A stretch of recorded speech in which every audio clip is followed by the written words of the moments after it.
시청자 여러분 안녕하십니까. 7월 13일 녹화하는 영정부터 2부 하도록 하겠습니다. 자, 그럼 지금 이제 우크라이나 좀 사드 이야기하러 오겠습니다. 우크라이나 사실은 답보 상태였기 때문에 우크라이나를 별로 다루지 않았었는데, 지금 지난번에 제가 세베로도네츠크 떨어지고 난 다음에 작전상 이제 후퇴를 해서 전선을 축소시키되 이제 제1 저지선을 갖다 후방으로 좀 밀어내야 된다라고 했는데, 생각보다 빨리 리스찬스크를 갖다 포기했습니다. 우크라이나군이. 리스찬스크는 그러니까 세베로도네츠크가 함락되고 난 다음에 그 중간에 강이 있죠. 세베르스키 도네츠크라고.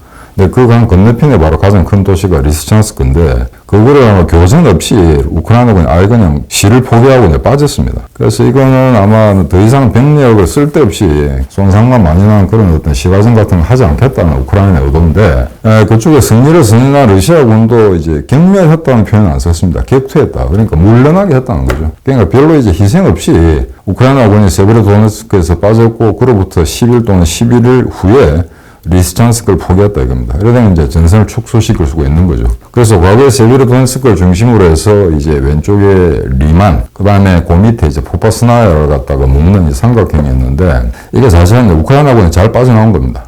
제가 예상하던 대로, 제가 권고하던 대로 잘 빠져나왔는데, 러시아군으로서는 두 도시를 갖다가 장악한 거는 성과라고 할 수 있습니다만, 어찌 보면 이제 속이 탈 겁니다. 왜냐하면 그 안에 삼각형 안에 들어가 있는 그 포켓 안에, 포인왕 안에 들어가 있는 우크라이나군을 경멸시키지 못했거든요. 그래서 돈바스 공세할 때 사령관을 바꿨지 않습니까? 두브르니코프 장군이 경질됐습니다. 그 말은 자체 군사적인 판단으로는 돈바스 작전이 실패했다는 거죠, 러시아군이. 이긴 사령관을 갖다 왜 경질을 하죠? 그 다음에 이제 공수군 사령관, 공수부대들을 아우르는 공수군 사령관도 그와 유사한 시기에 아마 경질이 됐습니다. 그래서 그건 아마 다른 전투에서 어떤 패퇴를 아마 문제 삼아서 아마 해임했던 것 같은데요. 그래서 이걸 보게 되면은 사실은 뭐 러시아군이 깔끔하게 이긴 전투가 아니고, 다만 우크라이나군은 이제 두 개 주요 도시를 내주긴 했습니다만, 일단 전선을 축소시키면서 좀 더 효율적이고 안전적인 방어선을 형성할 수 있게 됐다라는 게 이제 요점입니다. 그래서 이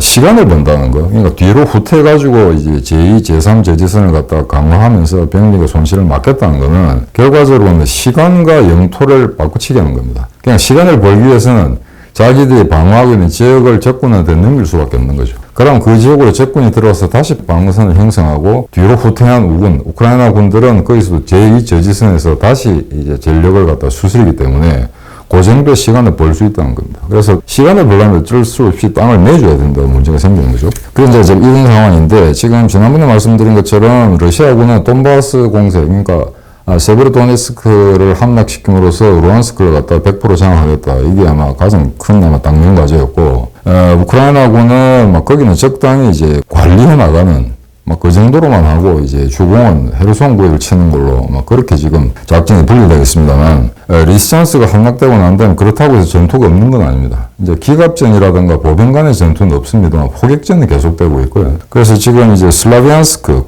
이제 리스찬스크 끝나면 당연히 슬라비안스크가 목표가 되겠죠. 그래서 슬라비안스크하고 그 밑에 바흐무트, 그쪽 아다리에 대해 이제 집중적으로 공습을 하고 있는 모양인데, 지금 현재 리스찬스크 포기한 것까지는 좋습니다만, 만약에 더 후퇴해가지고 슬라비안스크하고 바흐무트 그 선을 잇는 라인까지 더 후퇴하게 되면은 전선을 축소하는 게 아니고 오히려 방어할 전선은 더 늘어나게 됩니다. 그래서 여기서는 지금 더 이상 물러설 수가 없고, 여기서는 일말의 이제 반격 공세가 필요한데, 별로 그렇게 병력이 많지가 않은 것 같습니다, 우크라이나군이. 그래서 그런 이제 문제가 있다는 걸 여기서 이제 말씀을 드려야 되겠는데, 자, 그러면 이제 헤르손은 이제 어떻게 되느냐. 자, 헤르손은 사실은 5월달부터 벌써 우크라이나군이 반격 공세로 나와서 탈환할 수 있다, 그런 요소가 파도했었는데, 지금 7월 13일 이 시점까지도 헤르손은 함락되지 않았습니다. 그러니까 탈환되지 않은 거죠. 그럼 이게 왜 이렇게 되냐라고 이제 의문을 제기할 수 있는데, 제가 일본 방위성에 있는 전문가, 그 다음에 이제 미국 쪽에 그 군사 관계 담당하는 그 조교, 그 사람들하고 이제 이메일 주고받은 적이 있는데, 그 사람들 이렇게 해석하는 것 같습니다. 구체적인 이동한 제대 이름을 확인할 수는 없는데, 우크라이나군이 헤르손 지역에 대해서 주공을 형성하면서 반격 공세를 취하고 있다가 돈바스 쪽이 너무 취약하니까 일부 제대가 서쪽에서 동쪽으로, 그러니까 헤르손 구역에서 돈바스 구역으로 이동한 것 같습니다. 그렇다 보니까 여기 헤르손에서 강력한 펀치를 만들 수가 없게 된 거죠. 그래서 전투는 계속 지지부진하게 이제 이어져 있다. 그래서 헤르손 북부 쪽, 북부 쪽에 건넜다는 그 선상에는 이제 상당한 진전이 있어서 우크라이나군이 영역을 조금씩 이제 그 확보해 나오고 있습니다만 아직까지 이렇게 그 헤르손 구역 전토를 장악할 수 있다거나 아니면은 러시아군을 갖다가 크림 반도 쪽으로 이렇게 격퇴시켜 갈 수 있는 그런 역량은 현재로서는 좀 부족한 것 같습니다. 근데 다행히 이제 최근에 그 러시아군이 즈미니섬 이것도 다시 이제 탈환하게 됐는데요. 즈미니섬이라는 게 왜 이제 오데사하고 바로 밑에 루마니아 국경하고 굉장히 가깝습니다. 루마니아 영토하고 되게 가까운데 이 섬이 굉장히 작습니다. 2월 24일 날 첫날 러시아군 손이 떨어졌죠. 그런데 이게 너비가 크기가 어쨌든 0.2제곱평방키로던가요? 그러니까 이 바티칸 시국 있지 않습니까? 전 세계 가장 작은 나라, 인구 불과 1000명.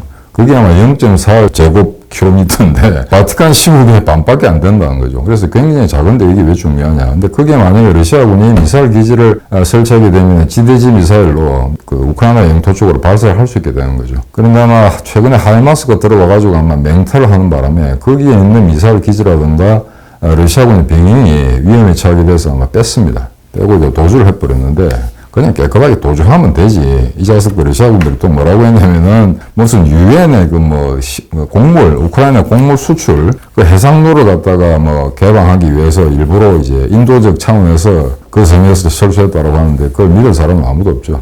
그러니까 들리는 소문에 의하면 지금 이 전쟁 때문에 우크라이나가 주로 이제 곡물 수출해서 먹고 사는 나라인데 이 상태가 된다면 이번 가을까지 올해 가을까지 7,500만 통의 곡물이 창고에 쌓여 썩게 된다는 겁니다. 완전히 해상으로 나갈 수가 없게 됐었거든요. 지금 현재는 즈미니섬이 함락되면서 우크라이나군이 탈환해서 다시 국기를 꽂게 되면서 그쪽으로 이제 배가 드나들 수 있게 됐습니다. 그래서 약간 이제 숨통이 트이게 됐는데 그럼 그 이전에는 어떻게 했느냐. 해상으로 이제 곡물 수출할 수 없기 때문에 육로로 했었거든요. 폴란드 국경이나 루마니아 국경 쪽으로 넘어가서. 근데 이 우크라이나군의 과거의 동국권이었기 때문에 이 철도의 이 너비가 다릅니다. 그러니까 서방 쪽에는 협계, 이 동쪽 러시아 쪽으로 관계가 되거든요. 근데 이게 이 러시아 체제, 소위 연방 체제가 무너지고 나서 30년이 됐는데도 아직도 아마 그 옛날 철도 그대로 쓰고 있는 것 같아요. 그래서 이제 우크라이나에서 곡물을 실은 열차가 지나가다가 이제 관계죠. 폭이 넓은. 그러다가 이 서쪽 구역으로 가게 되면 거기서 다시 철도를 갖다 바꿔야 됩니다. 객차를 바꾸든지 어떻게 바꾸겠죠. 자, 그러면 그게 얼마나 시간이 많이 걸리겠습니까? 그죠? 그래서 그런 문제 때문에 지금 돈을 벌 수도 없고 그냥 곡물이 썩어 나가는 그런 상황인데 지금 해상로가 부분적으로 이제 개방이 됐기 때문에 그건 좀 숨통이 튄 게 아닌가 아마 그렇게 판단하고 있습니다. 그래서 이 헤르손 구역이 이제 러시아군에서 굉장히 중요한 게 이거는 군사적인 측면보다는 정치적인 면이 더 크다고 하겠습니다. 왜냐면은 이 러시아군이 2월 24일 날 우크라이나를 침공하고 나서 가장 먼저 석권한 도시가 헤르손입니다. 남부 쪽에. 자, 그런데 이걸 만약에 우크라이나군한테 뺏기게 된다면은 군사적으로 소위 말해서 있던 그 공수 전환점에 도래한 것과 더불어 정치적으로 굉장히 곤혹스러운 상황에 처하게 될 겁니다. 한번 장악한 도시를 갖다가 이제 다시 우크라이나군한테 재탈환당했다 할 경우에는 우크라이나군의 살기가 올라간과 동시에 우크라이나군을 지원하는 국가들한테도 굉장히 고무적인 사건이 되는 거죠. 그래서 러시아군으로서도 이 헤르손 구역을 사력을 다해서 막고 있는 걸로 지금 그렇게 알고 있고, 이 우크라이나군이 일부 제대를 헤르손에서 돈바스 지역으로 이동한 것처럼 러시아군 역시 동부에 집중했던 병력의 일부를 아마 헤르손 구역으로 이동했다는 첩보가 있습니다. 구체적인 이제 제대 번호, 그러니까 무슨 여당이나 무슨 사단이냐 하는 건 아직 밝혀지지 않고 있습니다만 군사 전문가들은 되게 그런 식으로 평가하면서 왜 헤르손에서 우크라이나군의 공세가 별로 진전을 보지 못하는가 하는 문제에 대해서는 그렇게 아마 해석을 하고 있는 것 같습니다. 자, 그러면은, 지금 현재 언론에서 많이 다룬 이야기가 지금 현재 이제 국기간 전선의 변화가 없기 때문에 혹시 현재 이제 지쳐가는 게 아닌가, 러시아군이나 우크라이나군이가. 사실 맞는 것 같습니다. 그래서 지금 우크라이나군이 제가 연한 대로 이제 세베로도네츠크를 함락시키고 난 다음에 돈바스 전선을 정돈하고 난 다음에는 일종의 휴직에 들어갈 거다. 그래서 지금 더 이상 이제 전투를 갖다가 이렇게 속게 안 하겠다고 발표했지 않습니까? 굳이 큰 걸 발표할 필요도 없는데 이상하게 이놈의 전쟁은 희한하더라고요. 앞으로 내가 뭘 하겠다는 것 갖다가 서로가 밝히고 하는 이런 희한한 전쟁터입니다. 근데 여하간 지금 일시적으로 전투를 중단시켰다는 거는 아마 러시아군으로서도 지금 병력 재편이 필요하겠죠. 그간에 이제 세베로도네츠크를 함락시키기 위해서 워낙 많은 병단을 투입했기 때문에 다만 이제 포격전은 계속하겠다라는 겁니다. 그래서 이제 포격전이 이제 문제인데 지금 언론에 이야기하는 것처럼 수치들은 조금씩 다르게 나타납니다만 일단은 이제 포탄 탄약이 좀 우크라이나가 부족하다. 그래서 최근에 영국 군당부에 의하면은 하루에 러시아군이 한 2만 발 정도를 쏘는데 전역에서 우크라이나군이 그 3분의 1밖에 안 되는 한 6천 발 정도의 포탄을 쏠 수밖에 없는 그런 상황이다. 근데 이게 이제 나토도 이제 문제가 되니까 그간에 이제 최신 병기에 대한 어떤 그 최신 작업은 계속 해왔습니다만 기존 재래식 무기의 어떤 그 탄약이라든가 이런 일반적인 보급을 좀 이렇게 병참을 게을리했기 때문에 우크라이나군의 야포 또는 곡사포가 필요한 그런 이제 탄황이 많이 부족하다는 거죠. 그래서 러시아군의 병력이 딸린다. 그 다음에 군 병력도 모자란다.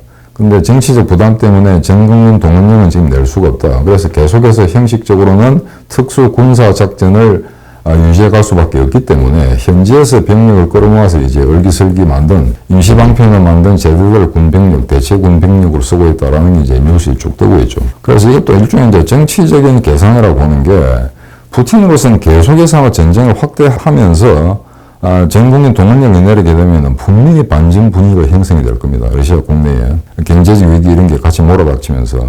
그리고 만약에 이 대공황이 러시아를 덮치게 된다면은 더 이상 수요 부족으로 가스나 석유 같은 게 과거처럼 잘 팔리질 않죠. 그러다면은 전쟁을 장기간 수행할 수 있는 정비 조달의 애로를 겪게 됩니다. 러시아가. 그래서 그런 우려 때문에 전쟁을 더 이상 확대하지 못하고 계속해서 어정쩡한 이런 이제 단계로 지연전을 끌고 갈 수밖에 없는 게 러시아의 고민이기도 한데 그와 마찬가지로 우크라이나도 지금 탄약이나 그다음에 이제 병참 조건이 그렇게 좋지 않다는 건 사실인 것 같습니다. 그래서 어떤 걸 볼 수 있냐면 최근에 그 크레멘추크라는데 민간인 시설에 러시아군이 이제 폭격을 해서 많은 사람이 죽었다는 뉴스를 보셨을 겁니다.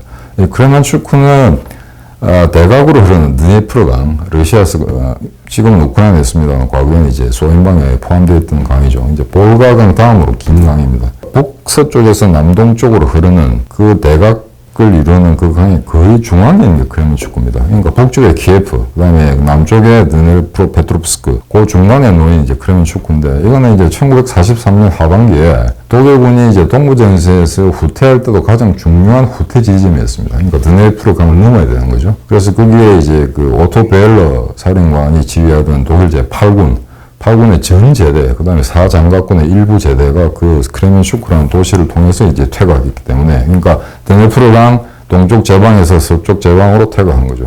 그래서 굉장히 이제 군사적으로 중요한 지역이 있는데, 여기에 또 민간 시설에서 이야기를 이제 폭격을 했거든요. 근데 그게 뭐냐니까 이제 백파이라는 이제 폭격기에서 KH-13, KH-13이라는 이제 공대 함미사일입니다. 그러니까 비행기에서 이게 적 함선을 갖다가 격파시키기 위해서 쏘는 미사일인데 이걸 갖다가 민간인 시설에도 쏘았거든요. 그럼 민간인 시설을 쏘려면 지대지 미사일을 쏴야 됩니다. 그죠?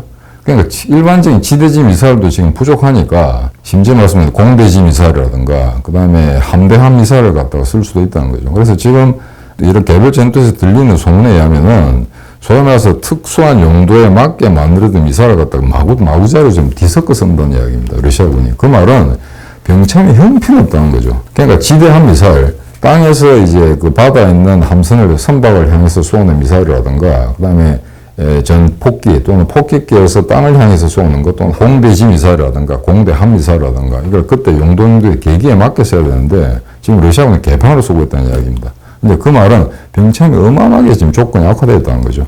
그러니까 뭘 보면 알 수 있냐면은, 시설물들, 기물들이, 이제 물자들이 열차에 실어서 이제 현지로 나오지 않습니까? 그러면 이제 동영상에 보니까 지게차도 없습니다, 러시아군은. 그 말은 중장비라든가, 그냥 식량이라든가, 보급물자 같은 걸 열차에서 끌어내야 될 거 아닙니까? 그죠? 그러면 지게차를 신속하게 차량에 실어 담아서 끌고 나와야 되는데, 그게 없어가지고 옛날 2차 대전 때처럼 군인들이 손으로 끌고 트럭에 실어 담고 하는 그런 광경들이 좀 목격되고 있거든요. 그래서 이게 정말 전쟁 준비가 안 된 나라다라고 하는 걸 알 수 있는데, 일단 그 최근에 굉장히 이제 활약을 한 그 M142 미군이 좀 하이마스, 이게 최근에 이제 러시아군이 자랑하는 이게 세계 최대 방공 시스템을 하고 있는 이제 S400, 이 다인장 로켓을 많이 깨어버렸습니다. 예, 그래서 그거는 아마 확실한 사실인 것 같고요. 그 다음에 하이마스가 워낙 위력을 떨치니까 러시아군이 또 거짓 아마 정보를 내보낸 것 같습니다. 거짓으로 영상을 꾸며가지고 러시아군의 요격 미사일에 하이마스가 당했다. 그럼 나중에 정밀 검증을 해보니까 그게 하이마스가 아니었습니다. 그 지역에 하이마스가 있지도 않을 거예요.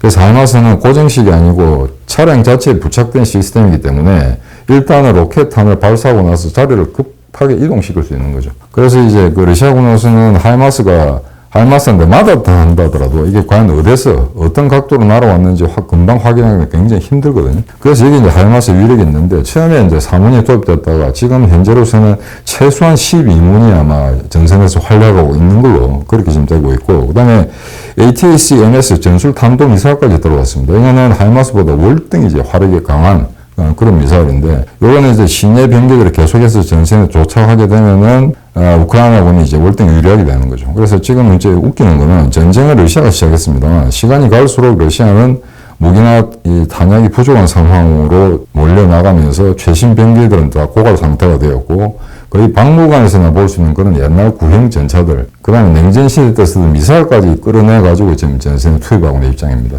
근데 이제 우크라이나는 그와 반대로 지금까지 구소련 무기 체계에 의존하고 있다가 그건 이제 거의 다 이제 다 소진시켜버렸죠.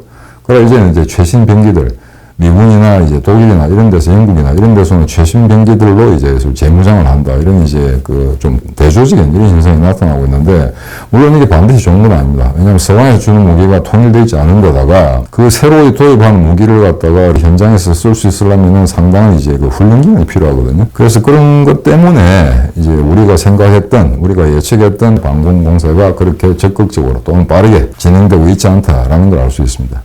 그래서 어떤 지금 뉴스에 따르면은 이제 점점 우크라이나군은 이제 병력이 증강되고 있고 러시아군이 쇠약해지고 있다라는 이런 다이아그램까지 만들어서 제시하는 유튜브들 또는 언론 매체도 있습니다만, 어떤 언론 매체는 지금 현재 그러니까 7월 13일 기준으로 해서 우크라이나군이 러시아군보다 더 전차가 많다. 그래서 이제 기동 전력에서도 우세를 확보했다라고 하는데 그거는 아닌 것 같습니다. 그게 뭐냐면은 2월 24일 전투가 시작됐을 때 우크라이나군이 전투에 가지고 있었던 전차가 총 850대였습니다. 근데 그간에 나흘 이제 4개월 이상의 전투에서 그 중에 400대 내지 450대가 격파됐거든요. 그러니까 물론 뭐 러시아군 같은 경우는 더 많이 격파됐죠. 그 3배수는 1,500대 이상이 아마 격파된 걸로 알고 있습니다. 그런데 최근에 그 850대를 보유하고 있는 상태에서 전쟁이 발발했을 때 서방에서 500대를 지원하겠다고 했습니다.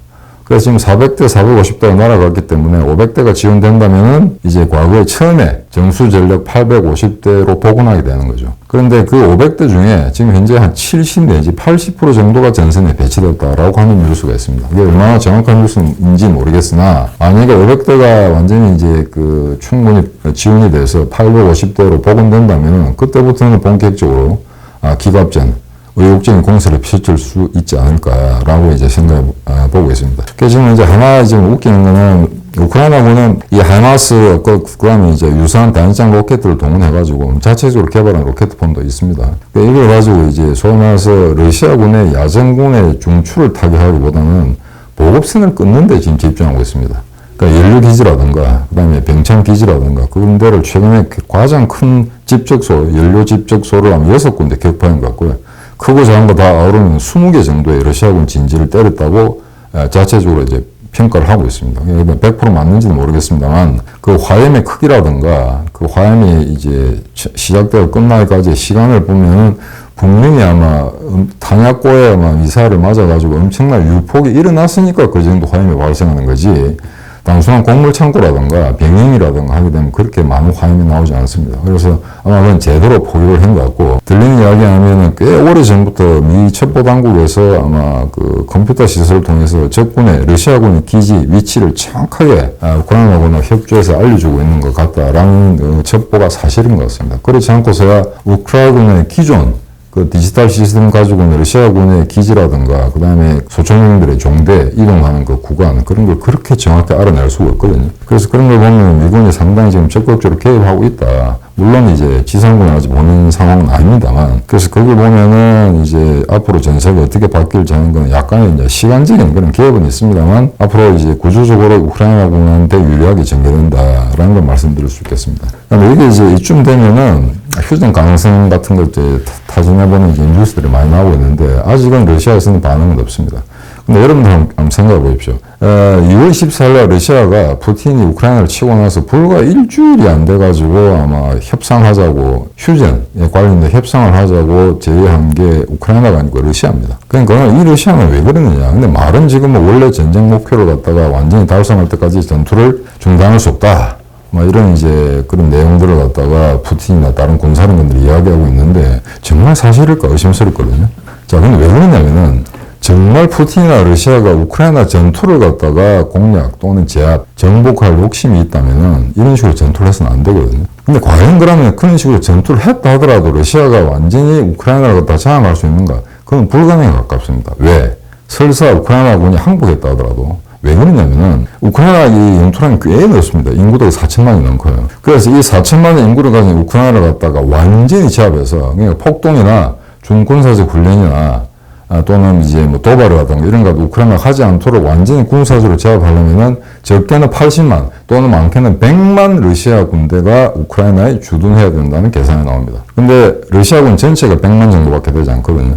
그럼 러시아가 그 수천 킬로에 달하는 이제 국경선을 가지고 있는데 자국의 군대 전부를 우크라이나에 주둔시킬 수는 없지 않습니까? 그러니까 처음에 이야기한 대로 우크라이나군의 이제 비군사화 또는 우크라이나군의 나치 척결 이런 걸 갖다가 표방하면서 적당히 칠레 정권 세우고 퇴각하겠다는 게 이제 그 러시아군의 또는 푸틴의 원래 이제 사고 체계가 아닌가 그렇게 지금 감지가 됩니다. 이제 이런 상황에서 미 이제 국가정보국장이라고 있습니다. 에브릴 헤인즈라고 여자인데 한국에 왔었죠 이 사람이. 근데 이게 그 미 국가정보국장이 뭐냐면은 NSC라든가 CIA라든가 미국의 FBI라든가 아주 다양한 정보기구들 있지 않습니까? 근데 그 정보기구를 전부 아우르는 암브렐라 조직의 이제 수장입니다. 에브릴 헤인즈라는 사람이 이번에 어떤 이야기를 했냐면 지금 이제 우크라이나 전세를 보니까 러시아군은 제한적인 범위나 시기에서도 전술적 승리를 획득하고 있지 못하다.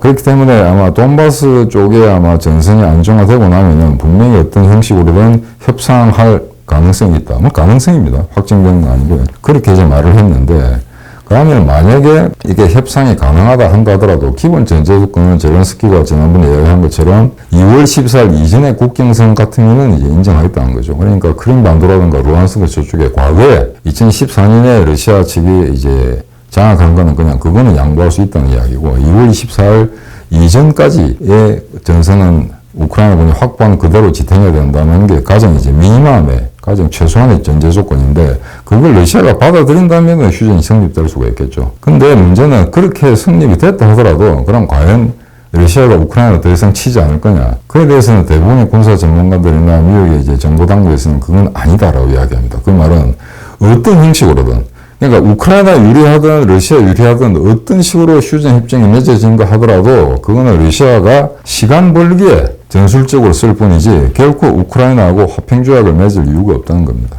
그냥 결코 속지 않는다는 거죠. 어떤 식으로든 평화협정을 맺자든가 휴전협정을 맺자라고 이제 그 러시아가 일말의 양보를 한다 하더라도 이미 신뢰가 사라진 그런 상태이기 때문에 그 다음에 부차에서 학살 이런 거 가지고 우크라이나 국민들이 용서를 할 수 없기 때문에 이 러시아가 어떤 식으로든 교섭안을 냈을 경우에 절대 속아 넘어가서는 안 된다 하는 게 이제 미국 정보당국의 견해인 것 같습니다. 물론 뭐 그런 견해는 뭐 우크라이나 당국하고도 아마 충분히 공유하고 있는 걸로 이제 그렇게 알고 있습니다. 그래서 과연 지금 이 시점에서는 과연 전쟁의 목적이 뭐냐라는 것 갖다가 다시 한번 되풀이해서 이제 푸틴한테 물어볼 필요가 있는데 푸틴은 지금 이래줘도 저래줘도 못하는 상황이죠. 자존심 때문에 더 이상 전쟁을 현재 상태에서 중단할 수도 없고 그래서 아마 국내에 분명히 아마 반전을 할 수밖에 없는 그런 세력들이 나타나게 될 거고, 그 다음에 이게 이제 그 경제 위기하고 맞물려서 분명히 현상을 타개할 수밖에 없는 그런 시기가 도래할 겁니다. 지금 현재는 아닙니다만. 그래서,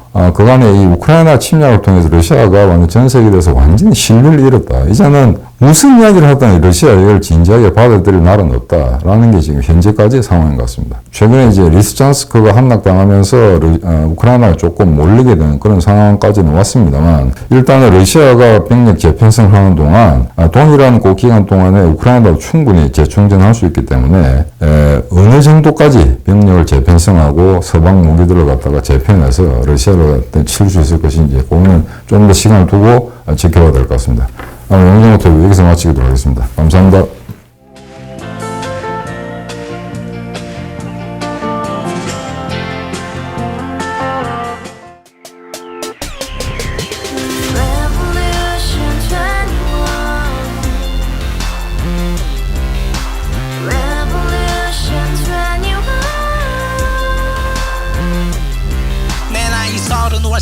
30 코인 빚만 300 서울에 온 지 벌써 10년 아둥바둥 버텼지만 여전히 난 반지 하에 제왕 곰팡이 연문제약 내비랭 깡통 망통 완전히 폭망 고시원 창문만큼 작아진 내 꿈 연애 결혼 내 집 모든 게 헛꿈 1년 전 떠난 여친 울며 말했지 같이 스파차 평생 가본 게 꼭꼭꼭하지 Revolution 21 가봐 후스 700 나도 소유주 Revolution 21 가봐 후스 700 나의 소유주 택시기사 우라부지 마트 캐셔 울어문니 우리 집안 다 털어봤자 후줄 그래 개선민 내 미래 거기서 팍 끝난 거지 팍더 이상 노력 따윈 괴물이 스펙 찾아서 말리 비오는 날 알바 잘려 맨날 학원 날 개쳐 빨려 밤비 내리는 양화대교 홀로 걷고 있을 때 현수막에 아로 새겨진 평당 700짜리 아파트 다 같이 소리 질러 혁명 21